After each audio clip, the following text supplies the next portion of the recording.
ito yung battery na ipapalit natin dito sa power station na to. Kasi yung battery na nakalagay dito ay lead acid lang. Sabi ng may-ari ay mabilis nang malubat. So kaya pinadala sa atin from ano pa to, Mindanao. So pina-upgrade dito sa LiPo 4 battery. Ito po ay bali 19.5 EH ang kanyang capacity, master.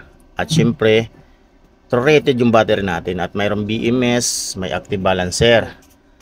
Yung ano nito battery kasi mga master, nabuksan ko na to ay 12 BH lang yung nakalagay sa kanya.